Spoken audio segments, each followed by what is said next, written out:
Tennis Gambling Podcast on the Sports Gambling Podcast Network is brought to you by Xfinity. Sign the promo code SGPN, score up to $1,000 bonus cash. We're also brought to you by Rhythm. Get your 7-day free trial today by going to sportsgambling.com. Rhythm, sportsgambling.com. There's RATHMM. Make sure to also enter the free roll football contest up to $3,500 in prizes up for grabs. And a reminder, go to sportsgambling.com/free roll to enter today. And welcome, everybody, to the Tennis Gambling Podcast here on the Sports Gambling Podcast Network. It is currently Friday afternoon, roughly 3:20 p.m. Eastern Time on September 6th. I'm Rosso, Scott Reichel, once again going solo for this pod. Time for the second to last episode for the U.S. Open they're going to have on this podcast because it's time for the women's final taking place on Saturday between Sabalenka and Pegula. We're going to preview that matchup in a second. Before that, though, I do want to take care of some housekeeping. I want to remind you once again to like and subscribe on YouTube. And a reminder that if you're still listening to the podcast audio only on Spotify or Apple, don't forget to leave a rating and a review. But I know the subscribers, I think, are still at around 530. Hopefully get to 600 by the end of the month. But if you are new to the show, welcome. Hopefully you enjoy. And point is, if you are returning to the show, welcome back. And hopefully you still enjoy the show. A reminder, though, that we do these shows live. So if you do want to catch it on YouTube or even on Twitter, you can find it live, or you can just watch the video afterwards. But if you want to hop into the live comment section in the live stream, or just comment down below after you watch it during the recording, you can do so. Point is, though, don't forget to leave some feedback, and hopefully you do enjoy the content. Plus, a reminder, check out the merch store on the SGPN website. A lot of great Tennis Gambling Podcast merch. We have shirts, sweatshirts, and mugs, very affordable, and for the clothes, very comfortable. Recommend getting yourself something there. And a reminder, we also do have a couple of other featured shows for the network. For the actual featured shows, of course, you have the NFL, which is starting up. The Sports Game Podcast is back, picking every single NFL game ATS like they've done since 2011. So if you want some thoughts on it, on a game in the NFL, they definitely have you covered because they cover every single game. Plus, a reminder that we have a free roll contest up to $3,500 in cash up for grabs. And sign up at sportsgamepodcast.com/free roll, sportsgamepodcast.com/free roll to sign up for that contest. Anyway, before we get into the actual preview of the final, I want to recap what happened in the semis, starting off with the lock and dog picks. Overall, great episode for us. Ended up sweeping. So overall, nice winning day. I think we got basically everything right in the podcast, including the lean. Starting off with the lock, ended up having Sabalenka to win in straight sets at -138. First set was never in doubt. Then it got somewhat interesting because Sabalenka was up a break in the second and choked it away. So that was a bit of a sweat because Sabalenka was serving for the match at 5-4, blew it, but then won the breaker comfortably as she won the breaker 7-2. So a nice winner there. I would say never in doubt, but there was a little bit of doubt there for maybe a minute or two. It was mostly straightforward. Nice win for Sabalenka. For the dog, though, we doubled down on Sabalenka, and we ended up taking a prop on DraftKings at even money, which I think closed at -140, with Sabalenka first ace, first break of serve, and to win the match at even money. So we got a pretty nice discount for Sabalenka money line, and that was also never in doubt. Sabalenka got an ace in the first service game, held, then broke in the first return game. So we got two of the legs out of the way in the first 3 minutes of the match, and then she won, obviously. So nice winner there. Double down on Sabalenka. Worked out well. Nothing against Navarro. I just thought Sabalenka was the better player, and she is right now a freight train that I'm not going to stand in front of. So either way, nice winner, and that was a nice sweep in general. Hopefully the men's semifinals follow the same script, and hopefully the women's final follows the same script as well. Besides that, though, time to get into the actual recap. A reminder, by the way, that the men's semifinals just started between Sinner and Draper. We do have picks from that episode, the semis episode, on the men's side. So if you do want some thoughts on my opinion for the Tiafoe and Fritz match, you can catch that because that match is going to be taking place tonight. Anyway, to get into the actual recap of the semis, you had one match that was pretty straightforward, and the other one was just a war. So Sabalenka beat Navarro in straight sets. Once again, there was a breaker involved. Could have been pretty lopsided because Sabalenka got the break to go up 3-2 in the second set, then had two break points to go up a double break and did not convert. So she almost went up 5-2. So it was almost a 6-3, 6-2 just straightforward win, but there was a little bit of drama involved, and then eventually Sabalenka got the job done via breaker, but pretty straightforward. Navarro really just couldn't handle the firepower that Sabalenka possessed. Sabalenka ended up winning 74% of her first serve points and 45% of her second serve points. The issue was Navarro's second serve, and I mentioned it was going to be an issue in this matchup. Navarro's not a great server in general, and the second serve got absolutely destroyed. So Navarro won 4 of her 16 second serve points. So she just couldn't defend the second serve, and that was kind of the story of the match. So Sabalenka dominated with the returns, and that was the story of it. So nice win there for her, as she'll look to get revenge and to avenge her final loss last year in the U.S. Open, as she has a matchup against another American in the final on Saturday, and she's taking on Pegula. Now, Pegula looked really bad early, lost the first set 6-1, and she was down a break in the second set. So to go through the actual scoreline, Pegula was down 1-6 and a 0-2 with a break point in the 0-2 game. So once again, Mukova, if you want to flip the actual way I described that, Mukova was up 6-1, 2-0 with a break point, and she lost the match. She also had a break point in the 4-1 game. So two separate break points to go up a double break in the second set. Pegula kept her nerve and eventually rallied the troops, and she got the job done in that one. I think I'm mixing up sets here. So I was right about the break point, though. But then Pegula broke back immediately. Then Mukova had a break point immediately after. Didn't get it in the 2-2 game. And then Pegula broke to take the break lead. Then she gave the break back, and then she broke to win the set. So a lot of breaks there in the second set. I believe you had 5 of them. But the point is Mukova was still up a set and a break and kind of fell apart there. I wouldn't say she played badly, though. It just felt like Pegula raised her level. The unforced errors were no longer present. It just felt like Mukova was playing well, but Pegula raised her level and played like a top 5 player in the world, and it just seemed like Pegula wasn't missing in any of these rallies. So point is, nice win for Pegula. Came from behind, got the job done. As for our leans on the match, we did like Mukova plus the games, plus 2.5 that got there. Also like the over 2.5 sets and the over in games in general that all got there. So once again, we basically swept the entire podcast, which is definitely nice, but nice win for Pegula. She won her first ever semi. Now she's looking for her first ever Grand Slam title. Tough ask, though, as she's taking on Sabalenka, who's been easily the best player in the entire event up to this point. I'll mention that in a bit more detail when I get into the match preview. Point is, though, nice, fun, competitive semi. Could have gone either way initially. Then Pegula dominated, and she went up a break immediately in the third set. So Mukova, I don't want to say got figured out, but it just seemed like Pegula, after a slow start, losing 6-1 in basically like half an hour, just woke up and kind of flipped the switch, and Mukova wasn't fully ready for that switch to be flipped. But either way, point is, I do think at the end of the day, you're looking at a pretty fun final between two players that are right now playing the best tennis of their careers, in my opinion. And it's also coincidentally an immediate rematch because they faced off in Cincinnati about a couple weeks ago. So you get the immediate rematch of the Cincinnati final, and hopefully this one will be a bit more competitive. Sabalenka won that one 6-3, 7-5, so we'll see if this one is even more competitive or if Pegula is going to win. Before getting into my actual thoughts for that final, want to remind you once again that we are brought to you by Nordic Fantasy because they give you a chance to win 1,000 times your entry with their Pick'em, and the NFL's back. There are a ton of Pick'em specials to get you started. I know I mentioned Lamar rushing yards, and I mentioned Rashee Rice receiving yards, both higher in the last couple episodes. Both those got there, never in doubt, so nice winner there for that two-choice entry if you wanted to do that. Points, though, you can use specials and boost on your flex entries, and for tonight's game, involving the Packers and the Eagles, I think I'm actually going to go with a running back prop receiving wise. Give me Josh Jacobs higher on his receptions.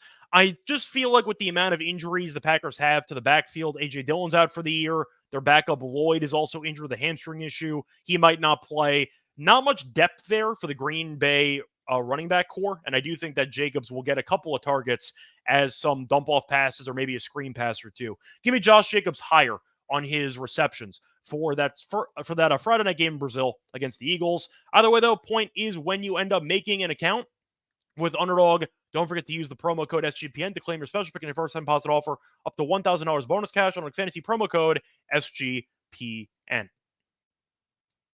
Welcome back, everyone, to the Tennis Gambling Podcast. Just finished recapping what happened in the semis.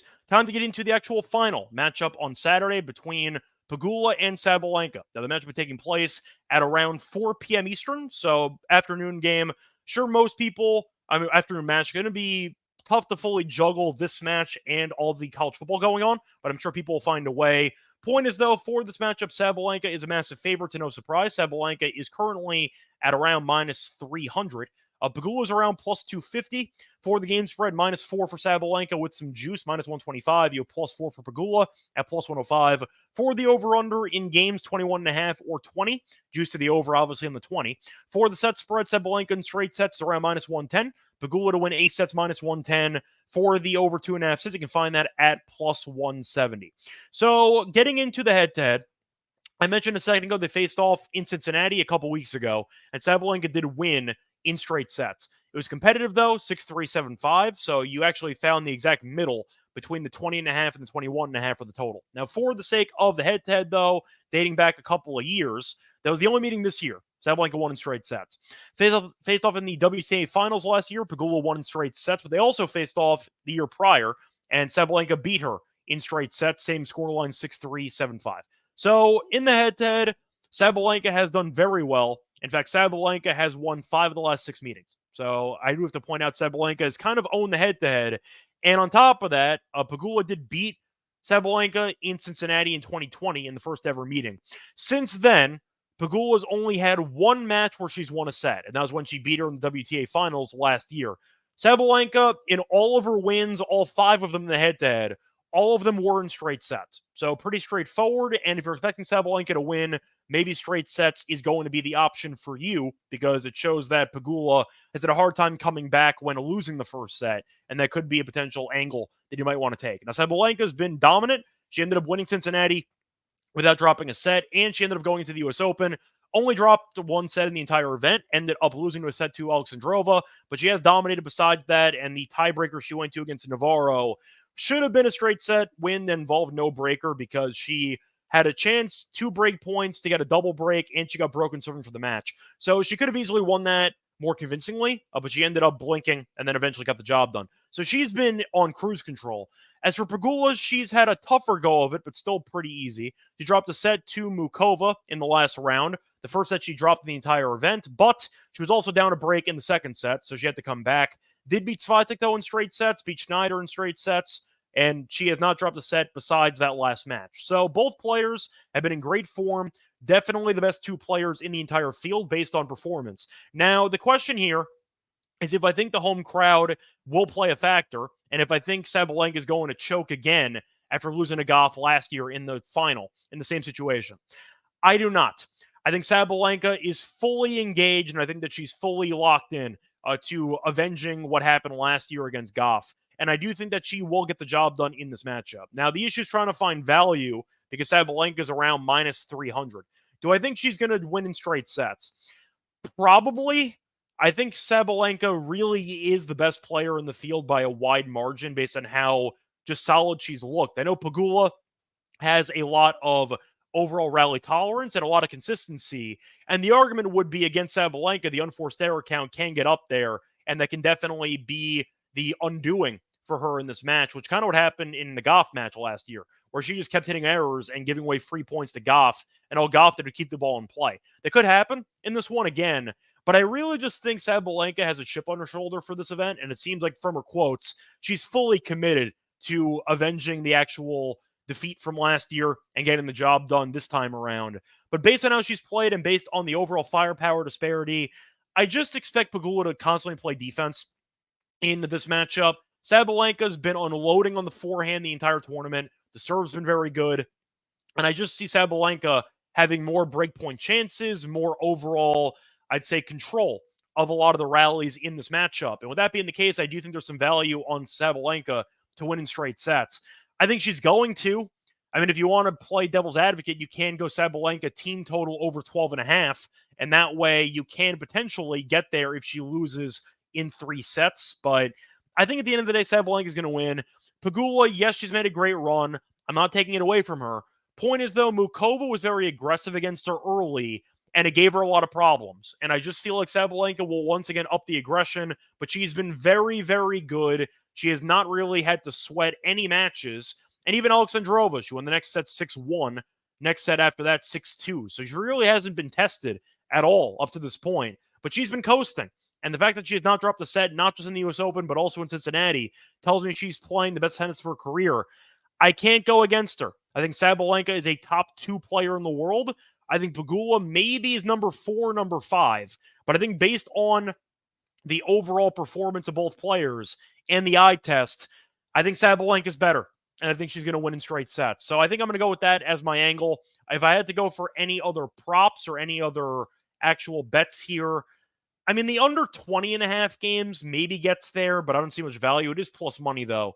I think I am interested, though, in the Pegula under aces. She has not been serving that well so far in the event in terms of aces.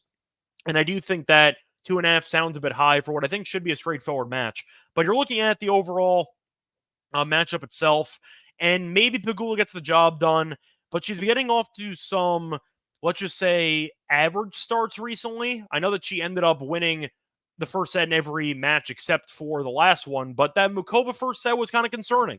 It was the biggest match of her career, and she came out flat. And I am concerned that Sabalenka has the experienced angle. She's won a Grand Slam title. She made the final here last year. Do I see Pegula struggling out of the gates? I might. So maybe Sabalenka first set spread, I don't mind, but I think you're looking at a matchup where Sabalenka should take control early. I think Pegula is going to be on the back foot, and I think that Sabalenka, unlike Mukova, will not let her guard down. I see Sabalenka finishing the job off in straight sets. Give me Sabalenka 2-0 at minus 110 as my thought for this matchup. Either way, that's going to wrap it up for the actual preview of the final. Now it's time for the lock and dog picks. Before that, I want to remind you once again that we are brought to you by Rhythm, because you can build your own betting models for football on Rhythm.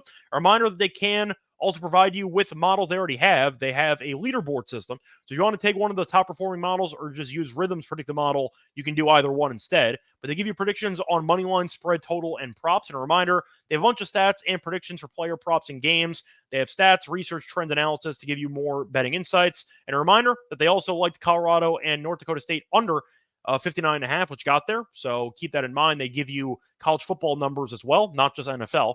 Check the free trial, though, because you can definitely experiment with the overall platform before spending your money.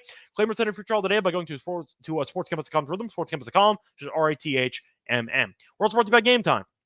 Game Time is now an authorized ticket marketplace of the MLB, which makes getting tickets faster and easier. And a reminder that it's definitely useful not just for sports events, but they also have concerts and comedy shows, a lot of different overall events that you can't get tickets for.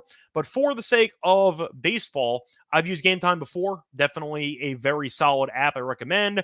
And they have a lot of great features. They have last minute deals. They have all-in prices, use and receipt, and their lowest price guarantee. Game Time does take the guesswork into buying MLB tickets. And my favorite feature is the image of seat views, because they let you see the exact view you would be getting from your seat before you spend your own money. So you know exactly what view you're going to be getting. So you can pick the perfect seat for you before spending your money.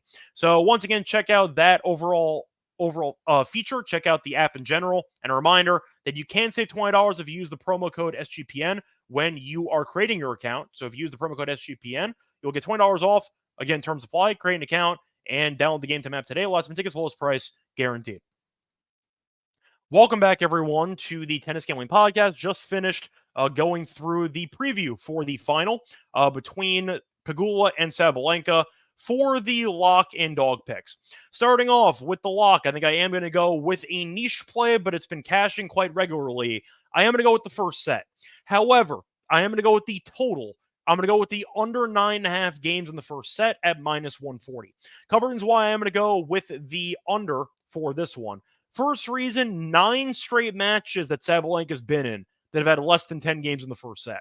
So the first sets have been mostly, if not entirely, one-sided for the last couple weeks, and I see that happening once again. Either Sabalenka rolls her and wins the first set like 6-2 or 6-3, or maybe Pegula wins the first set. Point is, though, Sabalenka has had a lot of very quick first sets, and I'm going to back the trend on this, but Sabalenka could be one break. Once again, if she serves first and gets one break and holds, you have a 6-3 on your hands. So I think there's a couple ways to get there. But based on the head-to-head history, it has been good as well. 6 of the last 7 meetings in the head-to-head have had less than 10 games in the first set too. So the head-to-head has featured a lot of quick first sets, and I think that could be the case once again here on Saturday. Plus, Pegula's had quick sets too early, as she has had 3 of her last 4 matches having less than 10 games in the first set as well. But based on trends, 9 straight matches for Sabalenka going under this first set total. 3 of the last 4 of Pegula's matches going under this total, and 6 of the 7 head-to-head meetings have gone under this number as well. I think 140 is a good price. I am going to go with the under 9.5 games in the first set here. Pegula maybe comes out flat again, and Sabalenka buries her, or maybe Sabalenka comes out flat. Who knows? Point is, I do think that you can get there a couple ways. Maybe the person who serves first gets a break early and coasts to a nice cover. Or you once again just get one player who doesn't show up for the first half an hour. Point is, though, based on head-to-head history and based on current form, I do like this trend quite a bit, and I am going to go with this prop. Give me the first set under 9.5 games at minus 140 is my lock. For my dog, I'm going to go full rinse and repeat with what worked in the dog portion last episode. Give me Sabalenka, first ace, first break of serve, and to win the match at plus 140 on DraftKings once again. Trying to find a way to reduce the juice. She's a minus 300 favorite. So I do think there's a couple ways to get there for the sake of reducing juice, and this is my favorite way to get plus money. So Sabalenka, we know, has been the better server in the entire event. She has had at least 5 aces. She's had more aces, I should say, in 5 of the 6 head-to-head meetings. So she always dominates the aces category against Pegula. Not a shock. We know that she's one of the best servers on tour. She's had more breaks of serve as well in 6 of the 7 head-to-head meetings. So we do know that Sabalenka is a very good returner, and her serve is pretty difficult to crack. So I do think that Pegula might struggle early to find, I'd say, openings against the service game that Sabalenka has. But it cashed easily in the last round. We saw Sabalenka get an ace in the first game, then broke in the second game and ended up winning the match comfortably. I see a similar story here. I think Sabalenka will once again out-ace Pegula by a decent margin. I think she should be able to generate more breakpoint chances in the match, and she's a minus 300 favorite to win. So trying to find ways to reduce the juice there, I think, is appealing, and plus 140 is a good price. I am going to go with the same prop that worked in the last match against Navarro. I'll run it back for the dog in this episode. So once again, my picks for the final, I'm going to go with the first set under 9.5 games minus 140 as my lock. For my dog, give me Sabalenka first ace, first break of serve, and win the match at plus 140 on DraftKings. That's going to wrap it up. A reminder that we're going to be back once again either Friday night or Saturday, early Saturday morning, to get into the U.S. Open final. I mean, could do Saturday afternoon, actually, but I'm probably going to be busy. Point is, though, we're going to be back for the men's final, which is going to be pretty entertaining, taking place around Sunday evening. So keep an eye out for that. Until next time, find me on Twitter at Reichel Radio. Find me on the NBA show, the WTA show as well, and find me on the MLB show. Going to do an MLB episode in about an hour or so with Lante. A reminder also, don't forget to like, subscribe on YouTube, and a reminder that if you're still listening to the podcast on Spotify or Apple, don't forget to leave a rating and a review before you officially close out of the platform. Until next time, good luck to all of you and all of your bets. Bye, everyone.